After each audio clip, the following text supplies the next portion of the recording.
তুমি সবাইকে তোমার বাড়িতে ঢুকতে দেবে কি? সত্যি করে বলো, দেবে? আগে তার পরিচয় জানবে, নাম জানবে, ঠিকানা জানবে, তারপরে তো। কিন্তু যদি কারোর গলায় মালা থাকে, যদি কারোর ললাটে তিলক সেবা থাকে, সে যদি তোমার দুয়ারে এসে বলে ভবত ভিক্ষাং দেহি, তাকে তাড়িয়ে দেবে না ঘরেতে ডাকবে? কি করবে বলো না? তাকে ঘরেতে ডাকবে। কেন না? তুমি দেখেছ তার গলাতে তুলসীর মালা আছে, তার ললাটে তিলক সেবা আছে।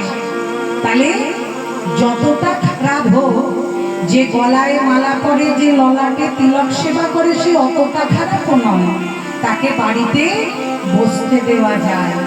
কারণ এই লক্ষণটা হচ্ছে নামের প্রতি প্রেম আর সেবা। সবাই কি বাবা গলায় তুলসীর মালা করতে পারে? সবার ভাগ্যে হয়। তাহলে আজকে দেখো মা, সুদামাকে দেখে কেন গুরুর এত কৃপা হলো? কারণ প্রথমেই তিনি বলেছেন আমি কৃষ্ণের সখা। তাহলে যে কৃষ্ণের সখা, কৃষ্ণ প্রত্যয় করে হচ্ছে কৃষ্ণ, কৃ ধাতু আর সোন প্রত্যয় করে হচ্ছে কৃষ্ণ। কৃষ্ণ মানে হচ্ছে কর্ষণ, কর্ষণ মানে টান। তাহলে আজকে যে তোমরা বসে রয়েছো, এই মায়েদের পায়ে ব্যথা হচ্ছে, তাও পায়ে ছড়িয়ে বসো, কিছু হবে না। এই যে বসে রয়েছো, অনেক মায়েরা হলে কি বলতো, দূর আর গান শুনবো না, ব্যথা করছে, একটু ঘরে গিয়ে শুই গা। তাহলে এটা কিন্তু আমার জন্য নয়, আমার প্রভুর নামটাকে ভালোবেসে নামের টানে এখানে বসে আছে। তাহলে এই যে টানটা, এরই নাম হচ্ছে কৃষ্ণ। যে প্রেম শেখায়, যে প্রেমকে চেনায়, প্রেমের দ্বারা, অনুভূতির দ্বারা ভক্তির প্রকাশ ঘটায়, তিনি হলেন কৃষ্ণ। তাই আজকে গুরুদেব আমার বললেন, তুমি যেহেতু কৃষ্ণর সখা, সেহেতু আমার সখা। এই বলে গুরুদেব সুদামাকে ঘরের ভিতর ডাকলেন। এবার যেই ডেকেছে, তখন কৃষ্ণকে বলছে, ও কৃষ্ণ, প্রণাম হয়ে গুরুদেব। আচ্ছা দেখো তো কৃষ্ণ, তুমি চেনো কিনা এই বালককে? তখন কৃষ্ণ দেখে বলছে, গুরুদেব, আমার এই সখাকে খুব চেনা চেনা মনে হচ্ছে। কেন বুঝতে পারছে না বলো তোমার? কৃষ্ণ যখন বৃন্দাবন থেকে এসেছিল অবন্তী নগরে, তখন সুদামার একরাশ কোকড়া কোকড়া চুল ছিল।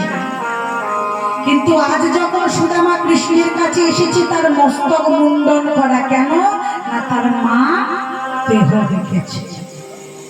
তাহলে পিতামাতা যেখানে নাই, সেখানে কিভাবে থাকবে?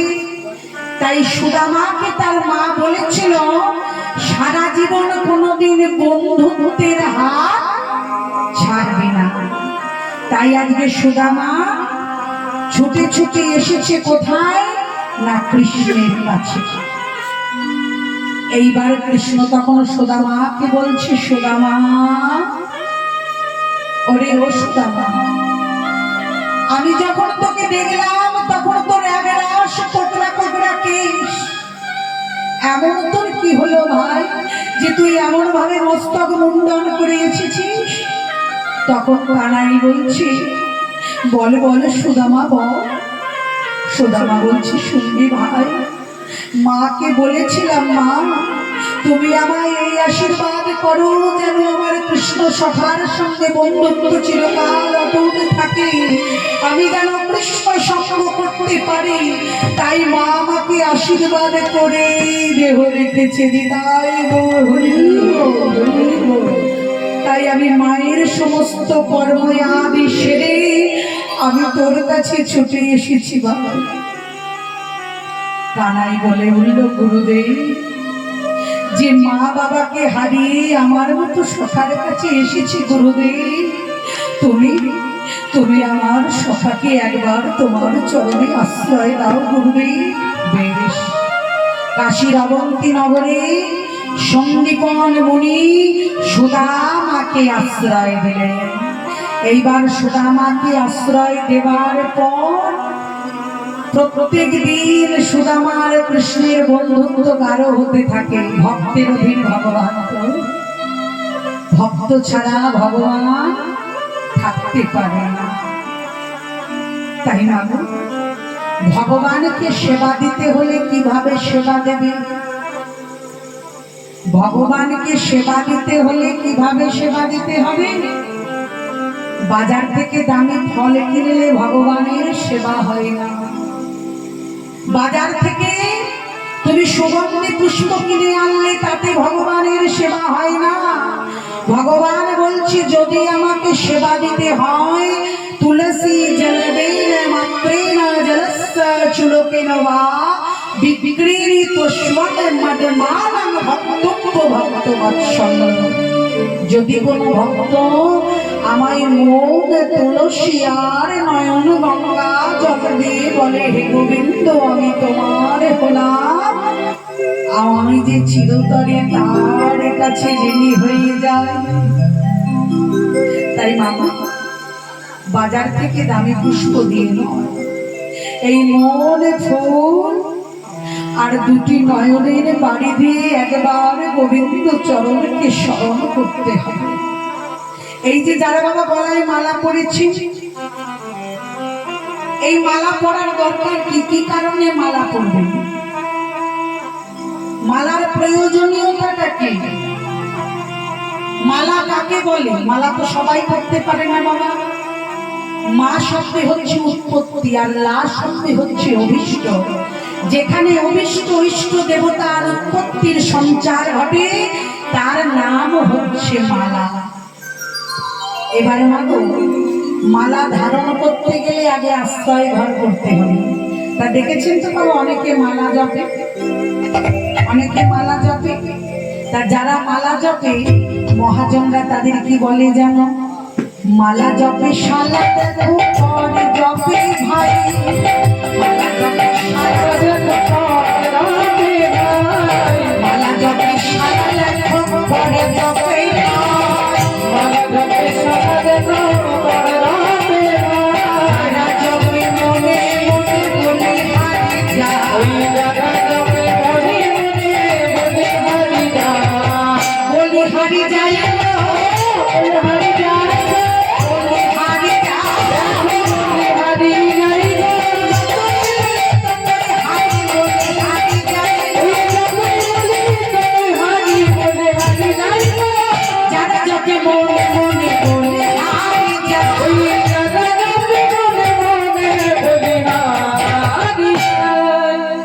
তাহলে বাবা, মহাজনের জমের জিনিসকে কিন্তু ফেলে দিলে হবে না।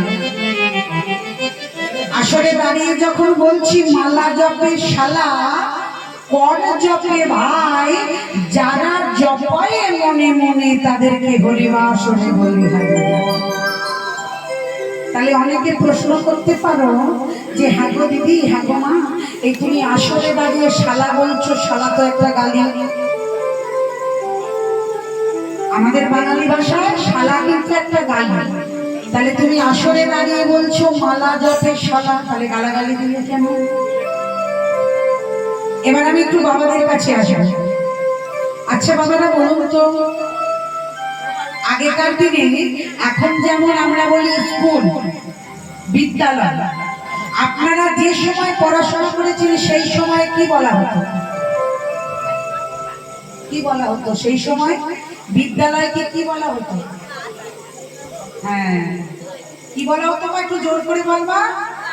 পাঠশালা। তাহলে পাঠশালা যদি সেখানে শিক্ষার জায়গা হয়, তাহলে আমি পরিবাসরে দাঁড়িয়ে বলছি মানে আমি গালি দিইনি, তাহলে এর নিশ্চয়ই কোনো একটা মানে আছে। তাহলে আগেকার দিনে পঠন পাঠনের কেন্দ্রকে বলা হতো পাঠশালা। যেখানে হরিমন্দির করা হতো সেটাকে সাধু ভাষায় কি বলা হয়? দেবশালা, মানে দেবতাদের গৃহ। যেখানে গরুর গোয়াল ঘর তাকে বলা হয় গোশালা। যেটা এখন রান্নাঘর হয়েছে, কিচেন রুম হয়েছে, সেটাকে কি বলা হয়? রন্ধনশালা। তাহলে শালা মানে কি? গ্রহণ করা, আশ্রয় করা, নিজেকে সমর্পণ করা। তাহলে মালা কারা জপে না, যারা আমার গোবিন্দের চরণে নিজের আত্মসমর্পণ করেছে। তাই মহাজন বলছি, মালা জপে শালা, কর জপে ভাই। তাহলে মালা যদি শালা জপে কৃষ্ণকে আশ্রয় করে, তাহলে কৃষ্ণের দাদা বা ভাইকে, কৃষ্ণের দাদা বা ভাইকে বৃন্দাবনে বলো রাম। তাহলে কলিযুগে বলরাম কে হয়েছে? বাবারা বলুন, কে হয়েছে কলিযুগে বলরাম? আমার শ্রীকৃষ্ণ চৈতন্য মহাপ্রভু যদি দাপর যুগের কৃষ্ণ হয়, কলিতে যদি চৈতন্য গোসাই হয়, আর দাপরের বলরাম, তাহলে কলিযুগে কি হয়েছে? নিত্যানন্দ। তাহলে মালা জপে শালা, কর জপে ভাই। এই হাতে ধরে কর জপানো শেখালো কে? নিত্যানন্দ। নিত্যানন্দ এর মানেটা যদি সঙ্গে বিচ্ছেদ করা হয় কি হবে? নিত্য আনন্দ। তাহলে যারা প্রকৃত বৈষ্ণব হয়, তাদের মনে কোনো রাগ, রোষ, অভিমান, ক্ষোভ, দুঃখ, লালসা, কামনা, বাসনা কিছুই থাকবে না, শুধু থাকবে ত্যাগ। কি তাই তো? নিত্যানন্দ জগৎগুরু প্রেম বাঞ্ছা কল্পতরু।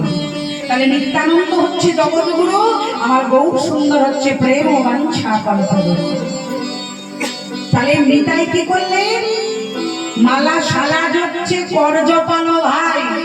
আর যারা জপছে মনে মনে সাধুগুরু বৈষ্ণব, মহাজনরা বললেন শ্রীচরণে বলি হারি যা, বলি হারি যা।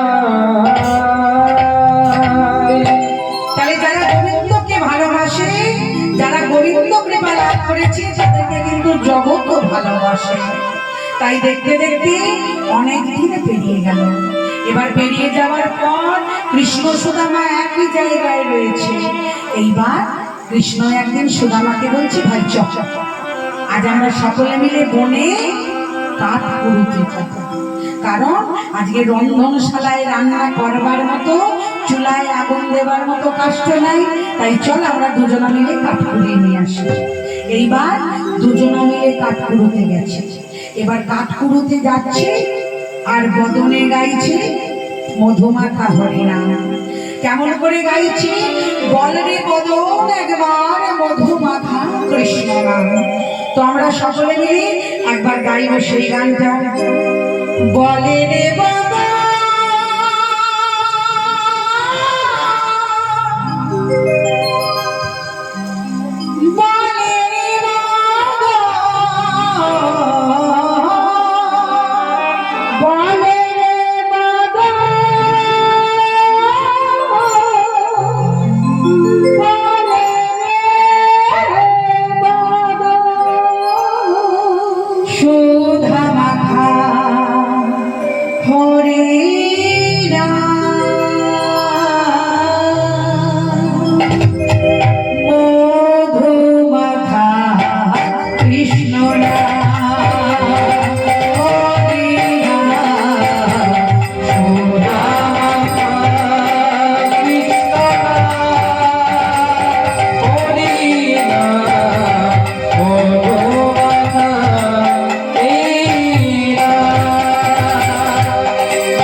বৃহৎ বৃক্ষের ডাল এসে ভেঙে পড়ছে, এমন সময় সুদামা দেখছে ওই ডালের নিচে কৃষ্ণ।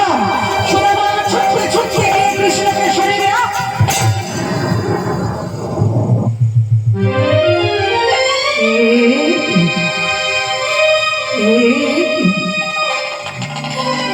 কি সুদামা, তুই আমাকে সরিয়ে দিয়ে অমনভাবে ওই ভারী ডালটার নিচে নিজের মাথাটা দিয়ে দিবি?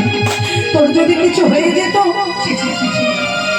এই বলে ছিঁড়ে প্রভু নিজের উত্তরীয়কে ছিঁড়ে মাথায় বেঁধে দিল। যেই মাথায় বেঁধে দিয়েছে, মাথায় বেঁধে দেওয়ার সঙ্গে সঙ্গে এমন সময় কৃষ্ণ বলে উঠল, ওরে সুদামা, তুই এমন কাজ করলি কেন? সুদামা বলে উঠল, কানাই, এই জগতে যদি আমি মরে যাই, আমাকে বাঁচানোর জন্য তুই আছিস, কিন্তু তুই যদি মরে যাস তাহলে এই জগতের সংসারকে কে বাঁচাবে?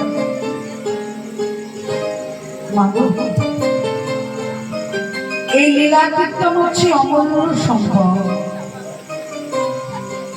অনাদির আগে গোবিন্দ যা লীলা করে গেছে সব কিন্তু জগৎকে শিক্ষা দেওয়ার জন্য।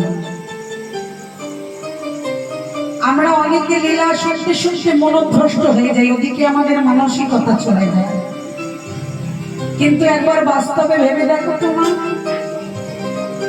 আমরা তো সকলে মা হয়েছি, সকলে সন্তানকে জন্ম দিয়েছি, তাই না? তাহলে আজকে সুদামা ওইটুকু বয়সে যা বুদ্ধি, আমাদের ওই বুদ্ধি আছে? হ্যাঁ, তোমরা বলবে ওটা তো ভগবানের লীলা, ওতে অনেক কিছু হয়। কিন্তু না গো মা, ভগবানের লীলাগুলো করে গেছে জগৎকে শিক্ষা দেওয়ার জন্য। অনেক বাবা প্রশ্ন করতে পারো যে দূর, ওগুলো তো বই খাতায় লেখা রয়েছে, ওগুলো আবার সত্যি নাকি?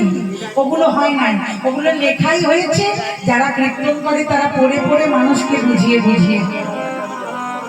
কিন্তু মা গো, আমি তোমাদেরকে একটা কথা জিজ্ঞাসা করি। আমার বাবা আছে, বাবারও বাবা ছিল, তার বাবারও বাবা ছিল। এখন তার বাবা বেঁচে নেই বলে আমি কি বলবো যে আমার বাবার বাবার বাবার বাবা ছিল না? তাদেরকে তো দেখিনি, কি বলবো না তো? তেমনি ভগবানকেও কিন্তু দেখা যায় না, ভগবানকে অনুভূতি উপলব্ধি করতে হয়। এই যে রোদের গরম তাপ, তাপটাকে চোখে দেখতে পাচ্ছ? রৌদ্রটাকে দেখতে পাচ্ছ, তাপটাকে দেখতে পাচ্ছ না। তাপটা কিসের দ্বারা অনুভূতি করছো? তোমার দেহের দ্বারা। এই যে হাওয়া বইছে, হাওয়াটা কোথাকার? বাতাসটা যে আসছে, বাতাসটা কে? বাতাসটাকে উপলব্ধি করতে হয়, তাকে চোখে দেখা যায় না। তেমনি ভগবান অবিশ্বর, অবিনশ্বর পরমাত্মা, পরমেশ্বর ভগবান, তাকে উপলব্ধি করতে হয়, তাকে মাগো দেখা যায় না। তাই সুদামা বলছি, কানাই, তুই যদি এইভাবে বলিস, তোর যদি ব্যথা লাগে, তাহলে তোকে ভালো করবার কোনো ডাক্তার নেই। আমাদের কিছু হলে তুই আমাকে ভালো করতে পারবি, জগৎকে মঙ্গল করতে পারবি, কিন্তু তোর কিছু হলে তো আমি পারবো না। এমন সময় কানাই বলছি, ভাই আমার না খুব খিদে পেয়েছে। এই আচ্ছা আচ্ছা আচ্ছা, আছে আছে আছে। এই বলে ঝড় হয়েছে মা, আর ঝড়ের মধ্যে বনের মধ্যে গাছপালায় অনেক ফল থাকে। এবার ফল খুঁজতে খুঁজতে সুদামা একটি পক্ক ফল পেয়েছে। সেটা কি না? আম, পাকা আম। এবার পাকা আমটি যখন পেয়েছে, সুদামা কিন্তু কি করলো? সুদামা সঙ্গে সঙ্গে আমটিকে নিয়ে এসে ভালো করে দেখে কানাইয়ের হাতে দিয়ে দিয়েছে। এবার কানাইয়ের হাতে যখন দিয়েছে, সুদামা বলছে, কানাই, তুই কিন্তু একা খাবি না, আমারও খিদে পেয়েছে। হ্যাঁ, আমি তোকে কুড়িয়ে এনে দিয়েছি, তোরও ভাগ আছে, আমারও ভাগ আছে। ভগবান, ভগবানের কাছে ভক্ত ভাগ চাইছে। কত ভাগ্যবান সেই ভক্ত যে ভগবানকে সাক্ষাৎ দিচ্ছে। তা বাৎসল্য ভাবে, সখ্য ভাবে তখন প্রাণ গোবিন্দ বলছে বেশ বেশ, খানিকটা খেয়ে এবার হাতে দিয়েছে। এবার কানাই বলছে ওষুধ। আমি দেখেছি যখন বৃন্দাবনে ছিলাম তখনও তুই ওইভাবে চেয়ে চেয়ে খেতিস, আর এখনো চেয়ে চেয়ে খাচ্ছিস, তোর এই ছোঁচানি স্বভাবটা এখনো যায়নি। তখন সুদামা কি বলছে জানো? তার উত্তরে কানাইকে, তোরে তো বড়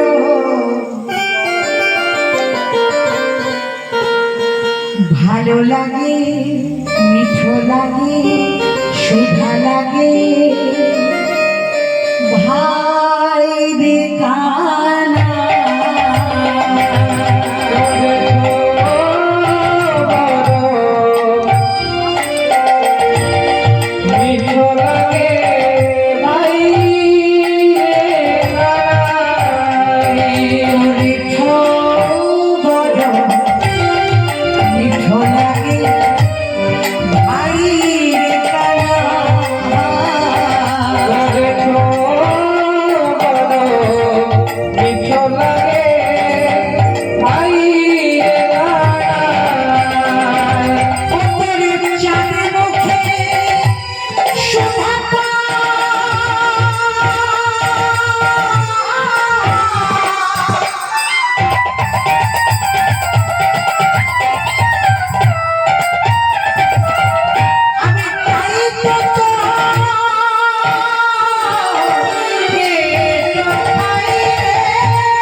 তুই যে বলছিস তোর চাঁদ মুখে সুধা পায়, তাই তো তোর এটা খাই, ওটা তো একটু নয়, ওটা মহাপ্রসাদ। তাই তোর এই সুধা খেয়ে আমরা বলি হারি যাই। শুধু এই নয়, আরো আছে ভাই। তুই সুধা যখন দিস রে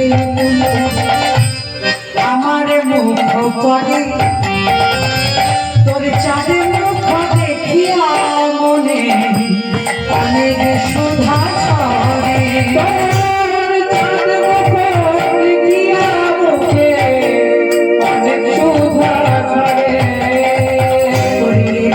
যখন দৃশ্যে আমার মুখ পরে, তোর চাঁদ মুখ দিয়ে কত আজ সুধা ছড়ে। চাঁদ মুখ দিয়া কত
মাগো, এখানে একটু প্রসঙ্গে বলে রাখি, অনেক কীর্তনিয়া কিন্তু এই পাকা ফলের সঙ্গে জামরুলের তুলনা করে, কিন্তু এটা কিন্তু নয়।